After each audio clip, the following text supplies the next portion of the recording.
কেমনে করলো? বললো উনি ভোট দিছে, আমার উনি স্ত্রী সাথে ছিল, উনি ভোট দিয়ে পড়েছে স্ত্রী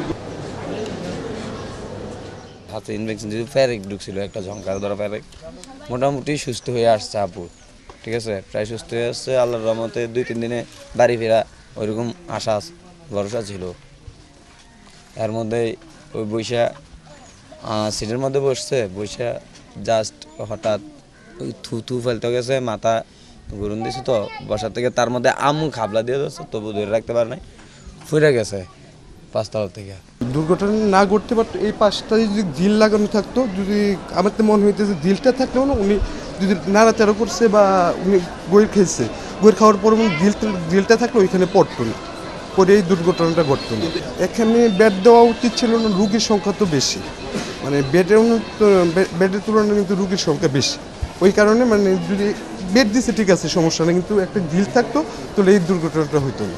মানুষটা নিচে মারা গেছে করে তাড়াতাড়ি চিল্লিয়ে এলাম। আমি এখনকার দেখলাম মানুষটা শুয়ে রয়েছে, ওর স্ত্রী বাড়িয়া, এখন উনি কী করে পড়ে, উনির সাথে কেউ ছিল গড় দিয়ে পড়ে গেছে, মাথার আজকে আমার চক্কর মারছে, উনি পড়ে গেছে নিচে।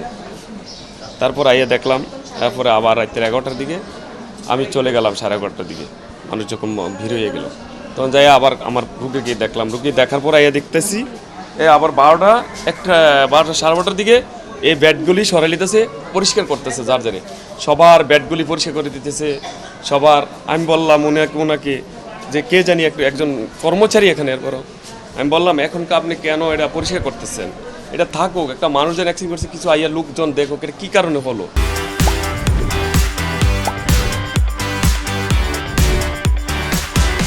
500 বেডের হাসপাতালে আমরা কিছু শয্যা অতিরিক্ত শয্যা হিসেবে দিই। অতিরিক্ত শয্যা দেওয়ার পরেও হসপিটালে ওয়ার্ডের শয্যা দেওয়ার পরে বারান্দার মধ্যে আমরা কিছু বেড রুগীর জন্য অ্যারেঞ্জ করি। ওই বেডগুলোতে আমরা ম্যাট্রেস দেওয়ার পর বেডের উপরে, যেটা আমরা দেওয়ালের মানে বারান্দার গ্রিলের কাছাকাছি হয়ে গেছে। এখন ওই যে আমরা সাধারণত রুগীরা যদি ম্যাট্রেসে দিতাম তাহলে এই দুর্ঘটনাটা ঘটতো না।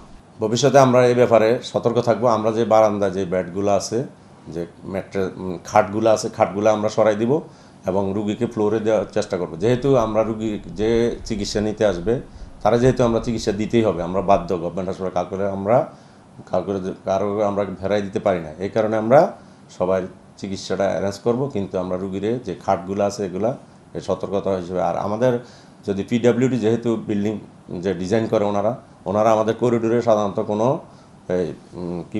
করিডোরে সাধারণত গ্রিল দেয় না ওনারা, এটা যাতে একটু দেখার সৌন্দর্য বা আবহাওয়া যেগুলো ভালো থাকে এগুলোর জন্য। আর যেহেতু ওনাদের ডিসিশনে যদি হয় তাহলে আমরা ভবিষ্যতে এটা করিডোরের মধ্যে গ্রিলের ব্যবস্থা করব।